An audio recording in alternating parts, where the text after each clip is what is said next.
언론인 여러분 안녕하십니까? 조국혁 신당 국회의원 박은정입니다. 오늘 윤석열 전 대통령, 그다음 이노공 전 법무부 차관에 대해서 직권남용 등으로 고발하는 기자회견을 준비했습니다.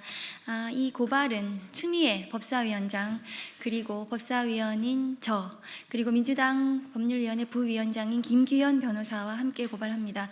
오늘 이 자리에 추미애 법사위원장은 부득이 참석하지 못하셨고 김규현 부위원장과 함께 참석했습니다. 김규현 변호사를 소개합니다. 기자회견문 낭독하겠습니다.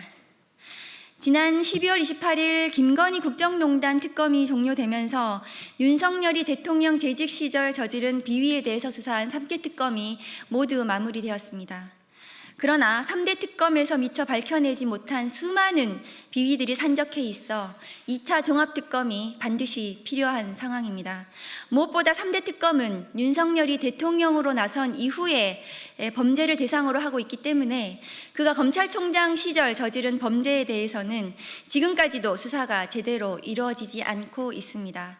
이에 오늘 추미애 법사위원장과 제가 윤석열 전 검찰총장이 검찰총장 시절 저지른 판사사찰 문건 배포 행위, 한동훈 전 검사장의 채널A 검언유착 사건에 대한 감찰 및 수사 방해 행위에 대해 직권남용 혐의로 이러한 비위에 대한 징계 소송에서 패소할 결심으로 상고 포기한 이노공 전 법무부 차관에 대해 직권남용 및 직무유기 혐의로 국가수사본부에 고발합니다.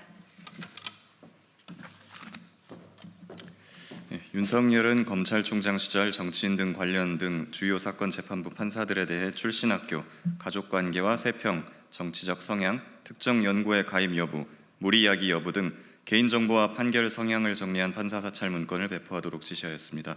이는 명백히 사법부의 독립을 침해하고 검찰총장의 권한을 사적으로 남용한 행위입니다. 또한 윤석열 당시 검찰총장은 측근인 한동훈 전 검사장의 채널A 검언유착 사건에 대해 대검 감찰부가 감찰을 개시하자 감찰을 중단하게 하고 수사를 방해하기 위하여 전문 수사 자문단 소집을 강행하는 등 검찰권을 사유화하였습니다. 당시 법무부 장관이었던 추미애 법사위원장은 이러한 행위들에 대하여 감찰을 지시하였고 당시 법무부 감찰 담당관이었던 박은정 의원이 감찰을 진행하였습니다. 그 결과 윤석열에게 정직 2개월의 징계 처분이 내려졌습니다. 윤석열은 이 징계에 불복해 징계 취소 소송을 제기했지만 1심 법원은 위 징계 사유의 핵심 내용이 대부분 사실임을 인정하고 면직 이상의 징계도 가능하다며 청구를 기각했습니다. 그러나 윤석열이 대통령에 당선되고 법무부를 장악하면서 이른바 패소할 결심이 시작되었습니다. 윤석열은 자신의 최측근이었던 한동훈을 법무부 장관에 임명했고 자신과 인연이 있는 이노공을 법무부 차관에 임명했습니다. 이후 법무부는 1심에서 승소를 이끌었던 기존 소송 대리인을 전격 교체했습니다. 새로 선임된 대리인들은 증인 신청을 하지 않았고 준비서면 제출을 지연하고 윤석열 측이 70분간 증인 신문을 할 때 법무부는 7분 만에 신문을 마무리하는 등 사실상 제대로 된 변론을 포기했습니다. 재판부가 법무부 대리인에게 질문의 요지가 무엇인지 모르겠다, 요령 있게 물어보라고 질타할 정도였습니다. 그 결과 2심에서는 패소하였고 법무부는 상고조차 하지 않은 채 이를 포기하며 판결이 그대로 확정되고 말았습니다. 그러나 윤석열이 끝내 징계를 피할 수는 있었을지 모르지만 형사 책임까지 사라진 것은 아닙니다. 2심 판결 또한 절차적 쟁점만을 판단했을 뿐이고 1심 판결에서 인정하였던 불법 행위에 대해서는 판단조차 하지 않았습니다. 이에 법무부의 패소할 결심으로 묻혀버린 윤석열의 비위를 사법적으로 바로잡기 위해 윤석열 전 대통령과 이노공 전 차관에 대해 고발을 합니다.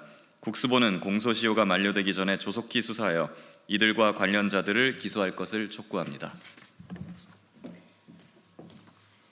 지난 윤석열 검찰 내란 정권을 겪으면서 무소불위의 검찰권을 그대로 두고서는 내란을 청산을 하지 못하고 반쪽짜리 청산에 불과하다는 것을 국민 모두가 알고 있습니다. 검찰청 폐지에 수반된 공소청법과 중수청법 등 검찰개혁 입법을 하루라도 빨리 마무리하여 지난 추운 겨울 응원봉을 들었던 광장 시민들의 염원에 답해야 합니다. 이재명 국민주권 정부의 검찰개혁의 골든타임이 놓치지 않고 검찰개혁을 완수할 수 있도록 깨어있는 국민 여러분의 관심과 응원을 부탁드립니다. 감사합니다.